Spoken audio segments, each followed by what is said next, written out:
자, 이제 18절 말씀을 들어가겠습니다.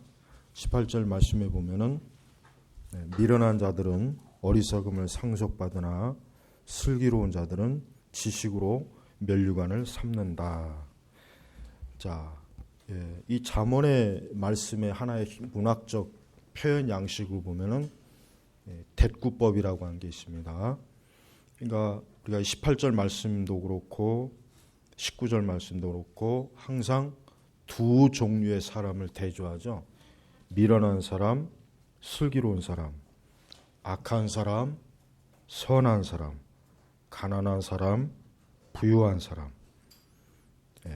이렇게 서로 대조가 되는 그 문장, 그러니까 문학적 형식을 이제 보통 대꾸법 이렇게 표현을 합니다. 왜 그러냐면 이제 이런 양식이 굉장히 글을 이해하는데 아주 효과적이기 때문에 그런 거예요. 효과적이기 때문에. 그래서 자, 미련한 자와 슬기로운 자 차이가 있죠. 자, 미련한 자들은 어리석음을 상속받나. 자, 이 상속이라고 하는 건 뭡니까? 물려받는다. 뭐 유산을 물려받는다. 그때 보통 상속이라는 걸 써요. 근데 미련한 사람들은 어때요? 어리석음을 상속받는 거예요. 어리석음을 상속받는 건 좋은 상속이 아니죠. 나쁜 상속이잖아요. 나쁜. 그러니까 미련한 자들은 어때요? 성경에서 미련한 자들은 경건함과 거룩을 무시하는 사람이 미련한 사람이에요. 특히 잠언에서는 이 거룩함과 경건을 무시하고 자기 마음대로 사는 사람을 미련한 사람이라고 하는데, 그런 사람들이 무엇을 상속받느냐? 어리석음을 상속받는 거예요. 어리석음. 우리가 우리 자신도 그렇지만 우리 자녀들에게 아니면 어떠한 상속을 준다 그러면은 가장 중요한 게 뭐겠습니까? 그것은 신앙을 유산으로 상속으로 물려줘야 되겠죠. 그게 그 어떤 재물이나 명예뭐나 어떤 권세보다 가장 좋은 것이고, 그거는 한번 상속받으면 절대 빼앗기질 않습니다. 그러나 다른 상속은 잃어버릴 일이 너무 많아요. 아무리 많은 재산을 상속해줘도 그 재산을 잘 관리하지 못하면 잃어버리는 거죠. 또 아무리 뭐 좋은 걸 뭐 상속해줘도 자칫 실수하면 어때요? 그걸 잃어버린단 말이에요. 그러나 우리가 하나님을 경외하는 것을 우리가 상속으로 물려주면은 그거는 잃어버린 일이 없어요.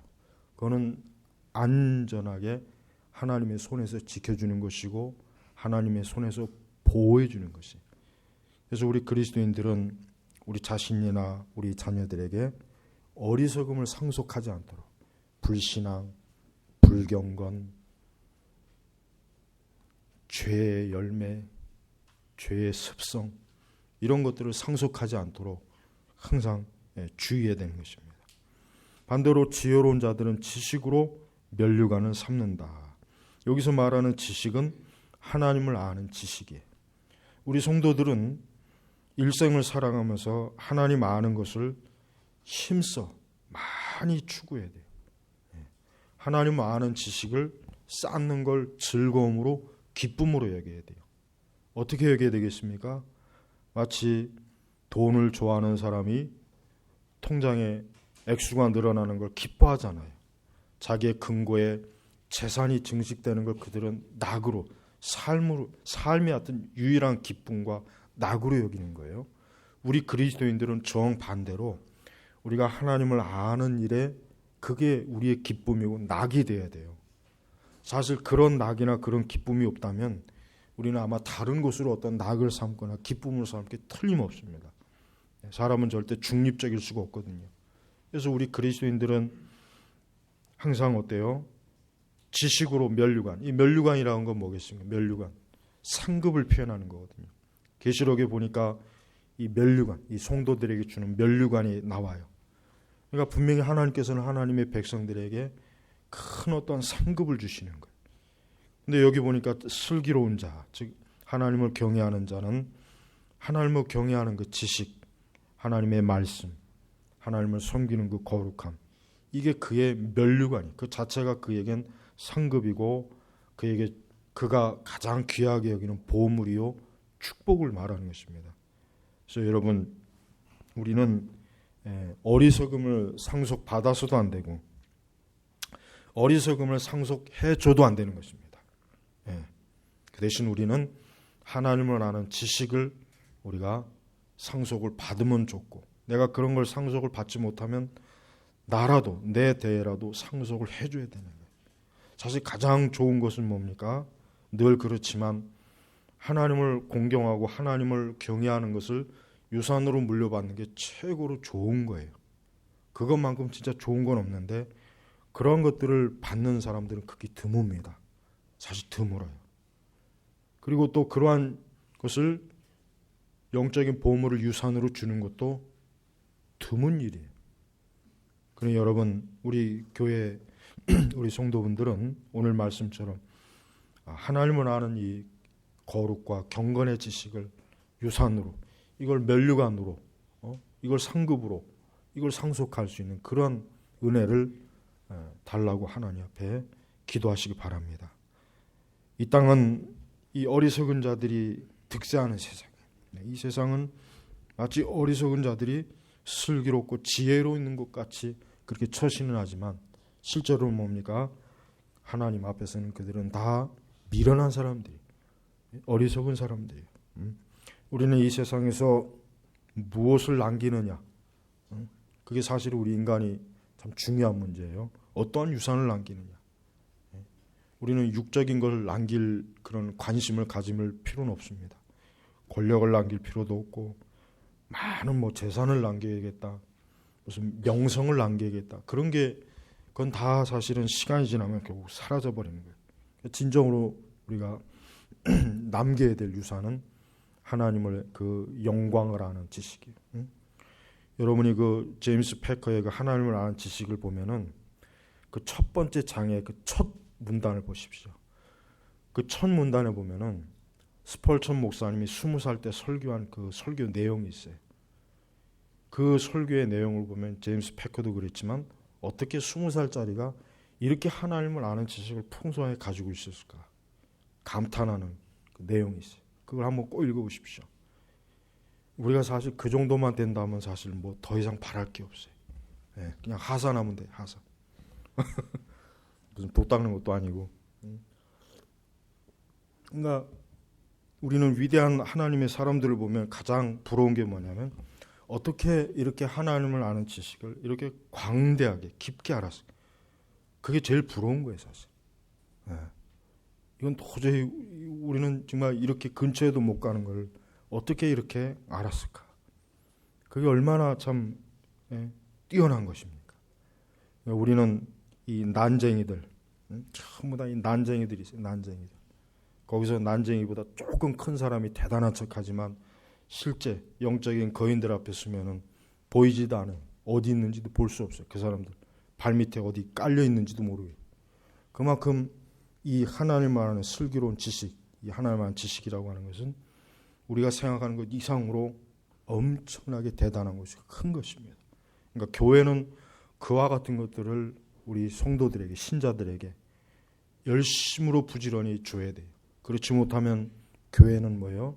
그냥 초라하게, 정말 겉은 엄청나게 화려하고 큰데 실제 그 속은 공갈빵처럼. 여러분 공갈빵 알아요? 공갈빵? 그거 맛있어요. 근데 속은 텅 비었어요. 이만한데 속은 아무것도 없는 거예요.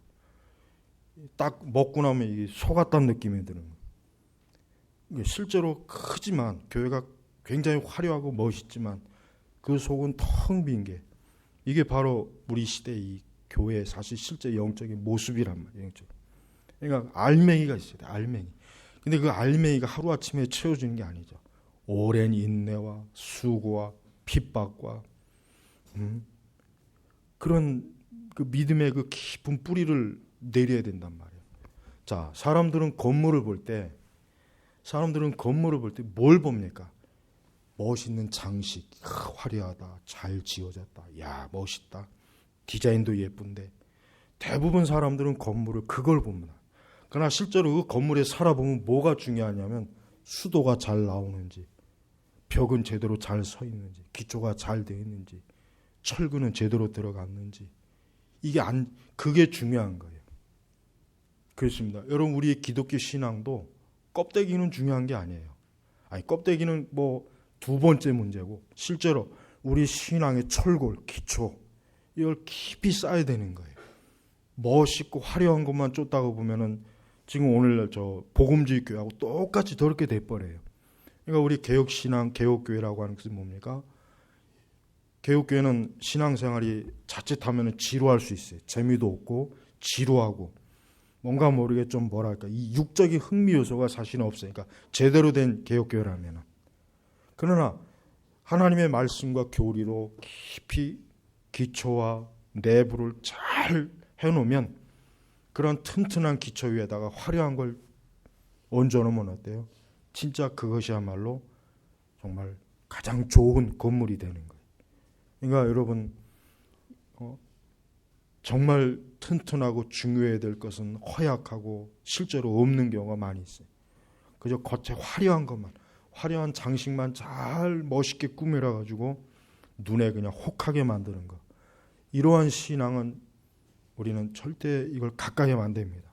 그게 분명히 재미있고 좋기는 뭔가 기분 좋게는 하지만 우리의 감정을 띄워주긴 하지만 내 영혼엔 전혀 유익이 없는 거예요. 아무 유익이 없어요. 오히려 해로움만 더 많이 끼치게 되는 거예요. 그래서 여러분, 우리가 그런 어리석음을 상속받지도 않아야 되고 상속해주지도 않아야 되겠습니다. 19절로 가면은 악한 자들은 선한 사람들 앞에 굴복하고 사악한 자들은 의인의 문에 엎드린다. 자, 여기도 보십시오. 악한 자들과 선한 사람들이 어때요? 서로 대조가 돼요. 근데 악인이 승리할 것 같고 악인이 결국은 모든 걸 다 휘어잡을 것 같지만 결국 뭐예요? 악한 자들은 선한 사람들 앞에 굴복한 거예요. 그러니까 최종 승리는 누구에게 있습니까? 하나님의 사람들에게 있는 거예요. 우리가 잠시 지금 현재 세상을 보면은 악인이 득세하거든요. 악인이 득세해요. 온 세상을 우리가 살펴보면 마치 악인이 다 이 세상을 다 집어삼키고 다 점령할 것 같고, 우리 그리스도인들은 정말 어디 보이지도 않고 아무런 뭐 어디 있는지도 모를 정도로 초라한 것 같아요. 그러나 결국은 하나님은 이 세상을 어때요? 우리 하나님의 자녀들이 승리하고 결국은 이 세상의 모든 악인은 하나님의 자녀들 앞에 무릎을 꿇게 되어 있는 것입니다. 결국 영원한 멸망과 영원한 사망은 누구에게 있습니까? 악인에게 있는 것이란 말이에요. 악인. 그래서 악을 행하면 절대로 번성하지 못합니다. 여러분, 바로가 이스라엘을 430년 동안 포악하게 다스렸어요.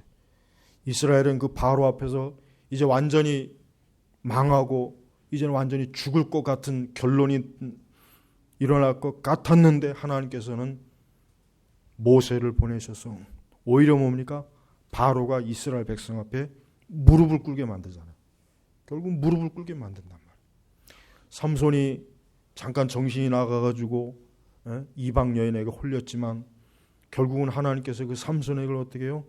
오히려 그가 그동안 그 죽였던 이방 족속들보다 더 많은 숫자를, 하루에 3,000명을 그 마지막 최후의 하나님 앞에 기도함으로 한순간에 그 우상 숭배자들을 몽땅 쓸어버렸어요. 그러니까 여러분, 성경의 원리가 그렇습니다. 성경의 원리가 뭐라 그랬냐면 성도들은 마지막에 가서는 결국은 승리해요.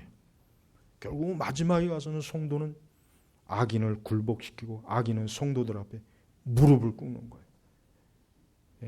마치 감옥에 있던 바울이 그 간수에게 큰 어려움을 당했지만 결국 그 간수가 바울 앞에 무릎을 꿇고 예수 그리스도를 믿지 않습니까?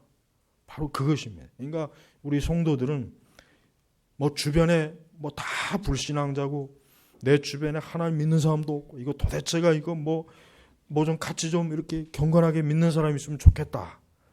그런 생각할 필요가 없어요. 왜냐하면 하나님이 그와 함께 하시기 때문에 주변에 1,000만인이 있어도 다 무너지는 거예요. 그러니까 우리는 그리스도와 함께 하기 때문에 우리는 승리합니다. 오히려 주변에 그 많은 악인의 무리는 어때요? 다 무너지게 돼요.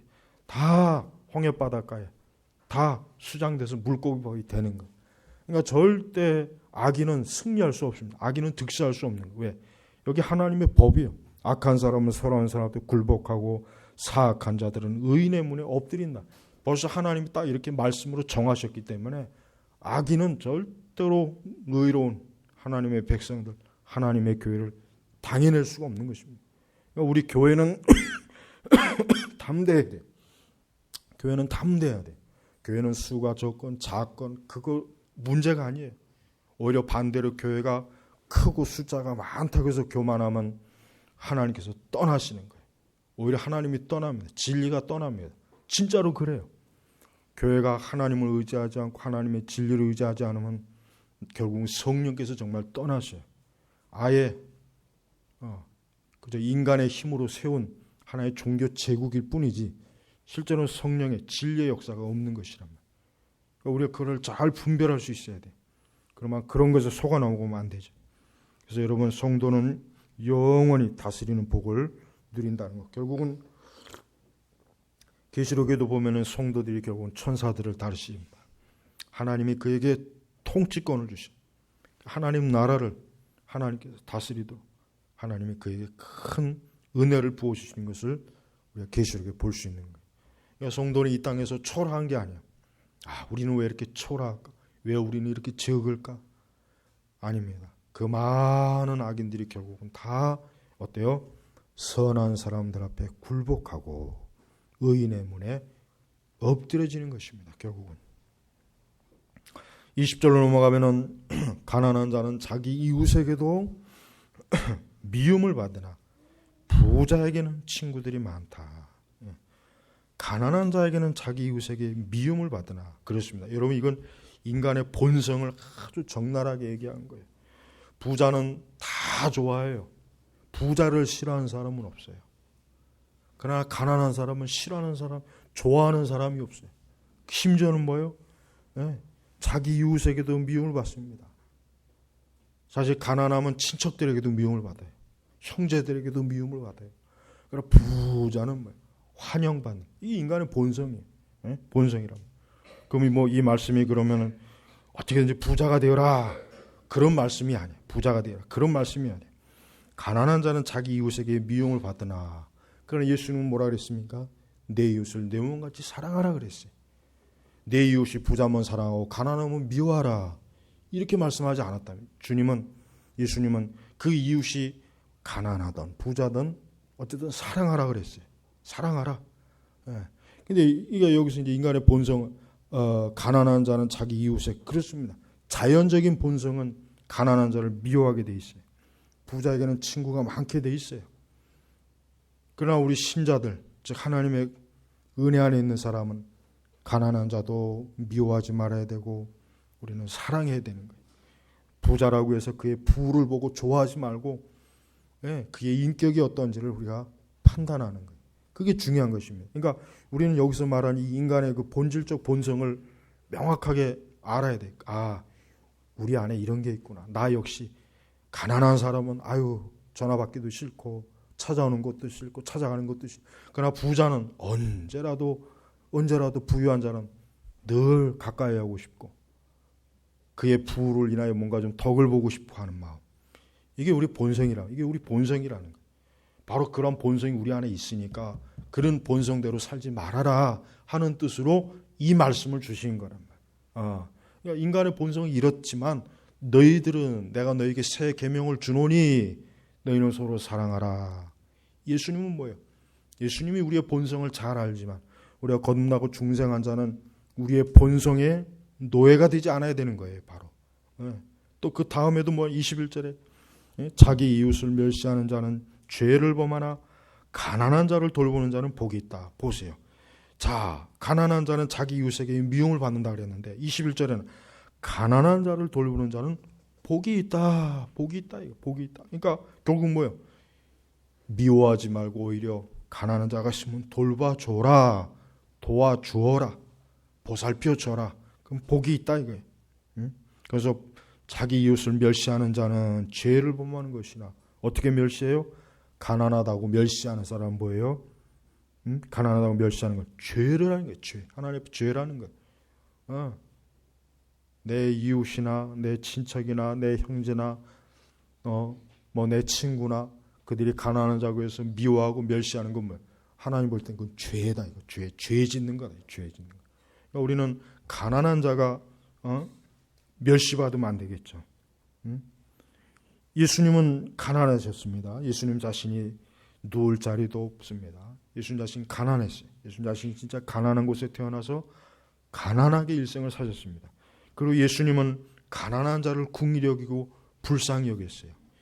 예수님은 가난한 자를 더 많이 사실 어떻게 보면 보살펴 줬어요. 예수님이 부자를 보살펴 준 일은 성경에 거의 없어요. 그저 삭개오 집에는 한번 들어갔을 뿐이에요. 그것도 삭개오의 영혼을 구원하기 위해서 들어간 거예요. 그러니까 예수님은 뭐예요? 확실히 예수님은 가난한 자를 굉장히 불쌍히 여겼어요. 그들을 사랑했어요. 그들을 귀하게 여겼어요.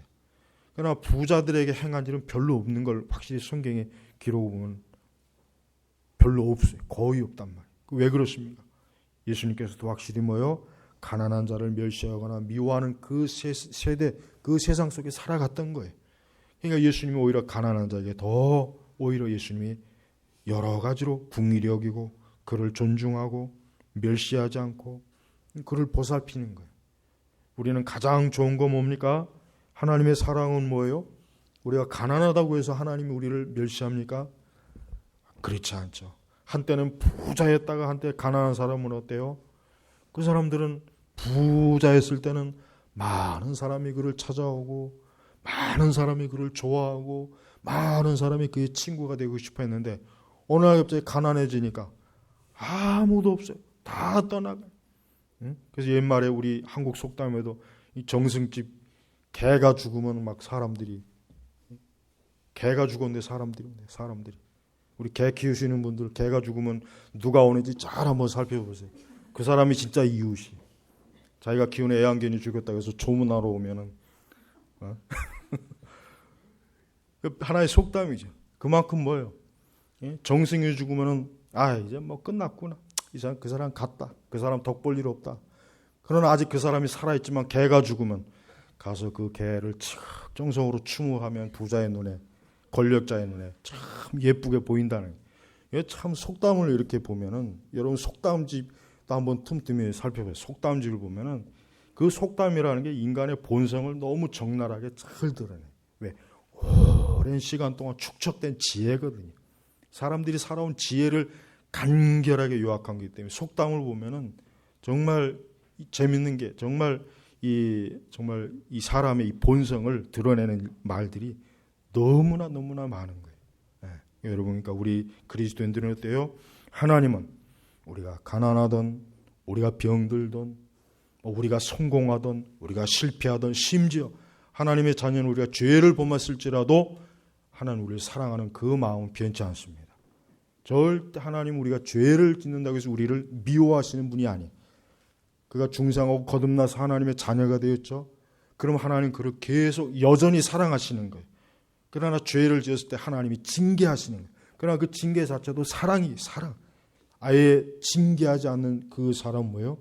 그건 사생아예요. 하나님께서 그 영혼은 정말 사랑하지 않으니까 징계할 필요가 없어요. 그냥 그대로 뒀다가 지옥에서 망하게 만드는 거란 말이에요. 그러니까 여러분, 우리는 때때로 악인이 아무런 우리 성경에도 나와 있죠.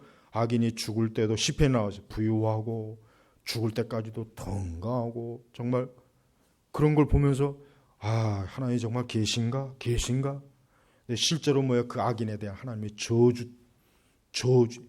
악인이 계속해서 번성하는 건 뭐예요? 그건 저주란 말이에요. 저주. 오히려 우리는 그걸 보고 두려워해야 돼. 하나님이 저 사람 저주하는구나. 저 사람이 계속해서 저렇게 승승장구하는 거 보니까 하나님 저 사람 저주하는구나. 그렇게 봐야 돼.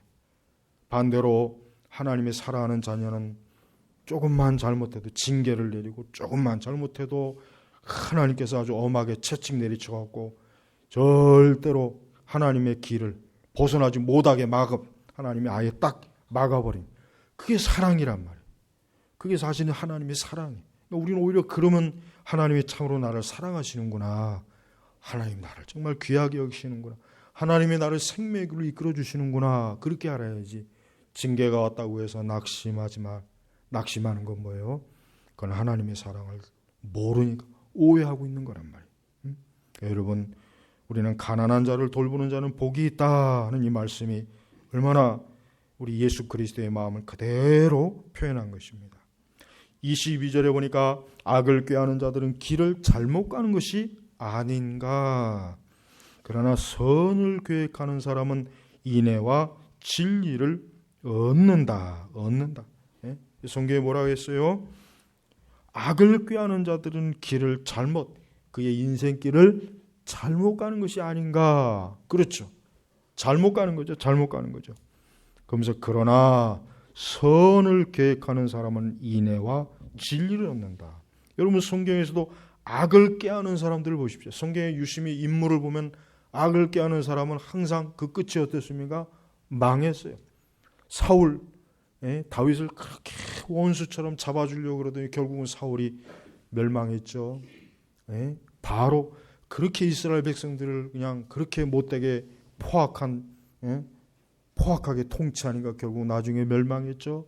예수님을 팔아먹은 그 가룟 유다도 결국은 자살해서 멸망했죠. 그러니까 악을 계획하면 어때요? 그 길을 잘못 가는 거예요. 그러니까 이 얘기는 뭐예요? 악한 것을 계획하지 말아라. 근데 창세기에 보면 뭐라 6장인가 거기 나왔죠. 노아 홍수 이전에 하나님이 사람이 어려서부터 계획하는 바가 악한 거예요. 그러니까 하나님께서 도저히 이것들을 내두면 안 되겠구나. 저걸 다 쓸어버리자. 홍수 심판으로 멸망시키자. 그러니까 하나님은 사람이 어떠한 계획을 품는가를 다 아시는 거예요. 근데 그 악을 꾀하는 사람은 뭐예요? 그건 잘못 가고 있는. 이미 벌써 악한 계획을 세우는 그 자체가 뭐예요? 그는 잘못된 길로 가고 있는 거예요. 반대로 선을 계획하는 사, 하나님이 기뻐하시는 것, 하나님이 선하게 여기시는 것, 하나님께서 사람의 마음을 아시기 때문에 그 사람의 마음속에 좋은 마음을 품고 하나님 기뻐하시는 그 말씀에 합당한 선한 걸 계획을만 세워도 하나님은 좋아하시는 분이에요. 왜? 하나님은 사람의 마음을 살피시는 분이에요. 무슨 생각을 갖고 있나, 무슨 계획을 갖고 있나, 무슨 음흉한 생각, 무슨 타락한 생각, 무슨 악한 계획을 깨서 하나님이 그 모든 걸 모르십니까? 다 아시단 말이에요.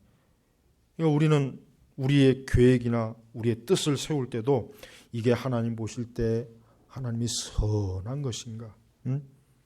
그래서 선을 계획하는 사람은 인애와 진리를 얻는다. 그러니까 우리는 성경에서도 선한 것을 계획하는 사람들은 하나님의 축복을 받아요. 솔로몬은 하나님 앞에 왕이 되었을 때 뭘 구했습니까? 지혜를 구했잖아요. 그러니까 하나님이 너무 기뻐한 거예요. 큰 강한 군대를 구한 것도 아니고 많은 돈을 구한 것도 아니고 많은 땅덩어리를 달라고 한 것도 아니고 하나님의 백성을 어떻게 지혜롭게 다스릴 수 있습니까? 그 지혜를 구한, 하나님이 지혜뿐만 아니라 그가 구하지 않은 것까지도 하나님이 넘치도록 부어주셨단 말이에요. 바로 그거예요. 하나님께서는 우리가 어떠한 것을 생각하고 계획하는지를 살펴보시는 거예요. 악인은 악인대로, 악인이 악한 계획을 생각하고 악한 계략을 꾸미지만 반드시 그 사람은 그 악한 계획이 스스로 그의 발목을 붙잡도록 하나님 만드셔서 그로 하여금 자기가 망하고 자기가 무너지게 만드는 거란 말이에요. 그래서 우리 그리스도인들은 항상 뭐예요? 선한 계획, 항상 하나님 보시기에 합당하고 좋은 계획을 세워야 돼. 좋은 계획. 마음이 삐뚤어져 갖고 악한 생각을 하고 악한 짓을 계획하고 교만하고 교활한 생각, 그런 마음이 아주 그냥 흉하게 삐뚤어진 그런 사람들은 어때요? 반드시 그것으로 인해서 멸망하는 거예요. 잠깐 동안 자기가 그것으로 인해서 득을 보고 자기가 마치 승리한 것 같지만 하나님은 더 시간을 지나보면 그걸 통해서 하나님이 아주 뼈아프게, 아주 뼈저리게 하나님께서 고통을 주시는 분이에요. 그러니까 여러분, 우리는 어떤 일이 있어도 악을 꾀하는 자들이 되어서도 안 되고 악을 꾀하는 자들의 편이 되어서도 안 돼요. 악한 자들의 계획을 세우는 자들의 편에 끼어들어서도 안 돼요. 그건 아주 멀리 해야 돼요. 멀리. 그런 집단하고 그런 세력, 그런 그룹과 함께 하면은 나까지 결국은 악해지는 것이고 나까지 거기에 끼어들어서 나도 역시 멸망당하는 것이란 말이에요. 그러니까 절대 악을 꾀하는 자들하고는 손을 잡지 말아야 됩니다. 그들 편에 들어가지도 말아야 되고 그들의 세력에 참여하지도 말아요. 돌아서야 돼요. 돌아서야 돼요. 23절에는 모든 수고에는 이득이 있으나 말만 하고 있으면 가난을 부를 뿐이다. 이건 게으른 자에 대한 책망이죠. 게으른 자의 책망. 그러니까 모든 수고에는 이득이 있는 거예요.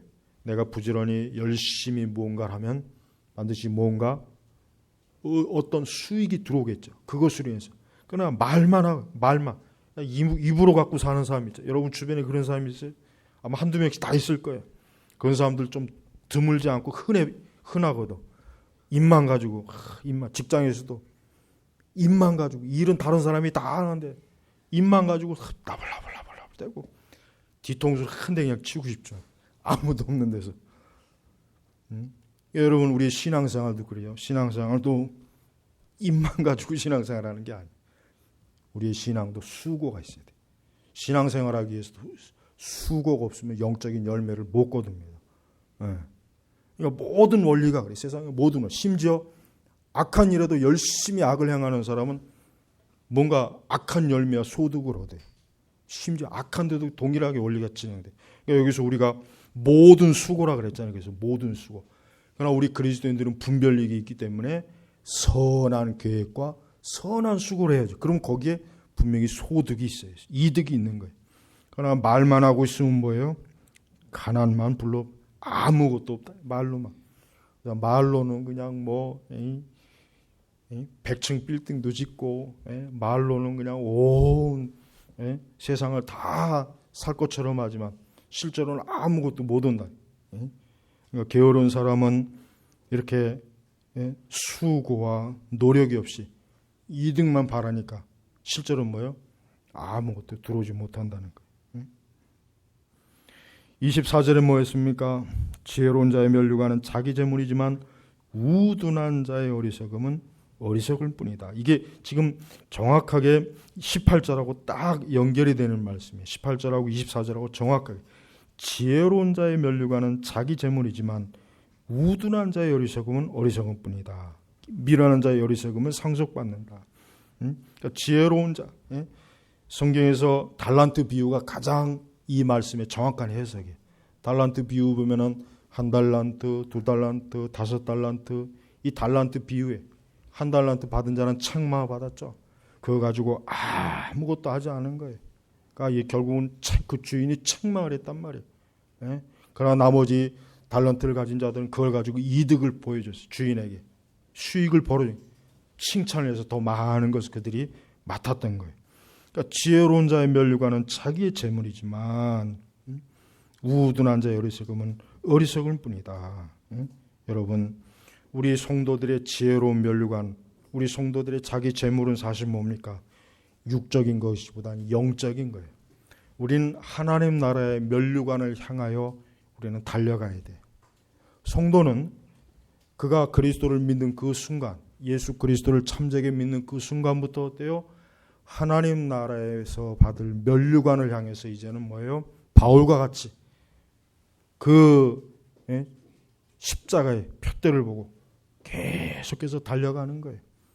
그게 제일 그에게 중요한 면류관이요, 상급이에요. 그래서 우리 성도는 그걸 위해서 자신의 삶을 계속해서 활용하는 것입니다. 자신의 삶을 거기에 쓰는 거예요. 자신의 시간을 거기에 쓰는 거예요.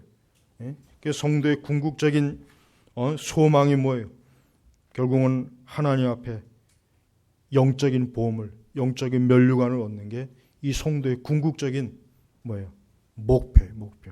그래서 성도는 반드시 그런 목적과 목표를 가야 돼요. 그냥 아무 생각 없이 그냥 나는 구원만 받으면 되지. 아닙니다. 구원은 분명히 구원도 하나의 상급이요 은혜이지만 그러나 성경을 우리가 유심히 보면 알겠지만 성경은 부지런하게 그리스도를 위해서 살고 그리스도를 위해서 충성하고 그리스도를 위해서 헌신한 사람에게 상급이 있어요. 분명히 상급이 있어요. 이 상급이 없다고 하는 신학자들이나 목회자들은 그건 대단히 잘못 가르치는 거예요. 난 그들의 성경 해석을 전혀 나는 그거는 받아들일 수가 없어요. 비성경적이에요. 부지런히 바울도 그래서 자기가 달려갈 길을 부지런히 갔다 그랬어요. 왜 갔습니까? 자기가 받을 상급, 면류관을 바라본 거예요. 단순히 나는 구원을 얻기 위해서 간다고 한 게 아니란 말이에요. 그가 그리스도를 위해서 일하고 힘쓴 그 모든 일에 그리스도로부터 대가를, 그 보상, 그 면류관을 얻는가, 그 믿음이 바울로 하여금 계속해서 뭐예요? 원동력을 갖게, 원동력. 계속 수고하게 만들고 죽음도 이기고 고난도 이기고 핍박도 다 이기도록 하는 게 그게 그리스도의 우리에게 주실 영적인 면류관이란 말이에요. 여러분, 하나님 앞에서 이러한 거룩한 면류관을 여러분 한번 생각해 보십시오. 나는 하나님 앞에 어떠한 면류관을 받을 수 있을 것인가? 이 면류관에 대한 이 소망과 믿음은 우리 성도에게 굉장히 큰 겁니다. 이걸 무시하면 안 돼요. 이걸 무시하는 사람은 그 사람들이 신앙생활을 잘못하고 있는 거예요. 목적이 없는 거예요. 네. 내가 이 땅에서 무엇을 더 중요하게 여기실 것인가 판단해 볼 때 내가 그리스도의 면류관을 바란다면 그것 얻기 위해서 다른 건 다 포기해야 되고 다른 것들은 다 2차, 3차로 다 그냥 넘겨야 돼요. 제일 중요한 것을 얻기 위해서 나머지는 다 버려야 되는 거예요. 모든 걸 다 얻을 수는 없어요. 단 한 가지. 그러니까 우리 제네바 교육교회 성도 여러분들은 새해가 되면 항상 결심을 해야 돼요. 연말이 되면 결심을 해야 돼요. 나는 그리스도를 위해서, 그리스도께서 주실 면류관을 위해서 얼마만큼 내가 달려왔는가, 얼마만큼 내가 수고했는가, 얼마만큼 그리스도를 위해서 나는 충성되게 일했는가. 이 충성의 이 관점은 대단히 중요한 것입니다. 예? 충성하지 않는 그리스도인은 사실은 책망받을 그리스도인이에요. 그 사람은 하나님의 책망을 받아야 돼요. 열매가 없는 사람이에요. 그 사람은 열매가 없는 무화과 나무 잎이에요. 하나님 보실 때는 전혀 기쁨을 줄 수 없는 사람이에요. 그래서 우리가 이렇게 연말이 되고 새해를 맞이할 그 시점에서는 나는 장차 그리스도 앞에 섰을 때 어떠한 면류관, 어떠한 상급을 받을 것인가라고 하는 진지하고 깊은 생각으로 계산을 좀 해야 된답니다. 이게 성도의 합당한 마음이에요. 그래서 오늘 24절에 이 말씀, 지혜로운 자의 면류관은 자기 재물이지만 우둔한 자의 어리석음은 어리석을 뿐이다. 우리는 우둔한 자가 아닙니다. 성도는 우둔한 자가 되어서도 안 되고 우둔한 자로서 이미 벌써 벗어난 사람이에요. 우리는 오직 그리스도를 위해서 예수 그리스도 앞에 내가 도달해서 그분이 주실 그 영광스러운 면류관을 미리 바라보고 거기에 소망을 가지고 모든 걸 다 이겨내야 돼. 이겨내야 돼. 경주하는 자로서 좌우 뒤를 보지 말고 계속해서 그리스도를 위해서 달려가야 되는 거예요. 그분에게 안겨야 돼요. 그게 우리의 삶의 원동력이란 말이에요. 말씀을 맡겠습니다. 오늘 이 지혜로운 말씀을 여러분 다시 한번 또 읽어보시고 또 들으시면서 더 하나님께서 주시는 지혜의 깨달음을 많이 얻기를 주의 이름으로 축복합니다. 기도하겠습니다. 아버지 하나님 감사합니다.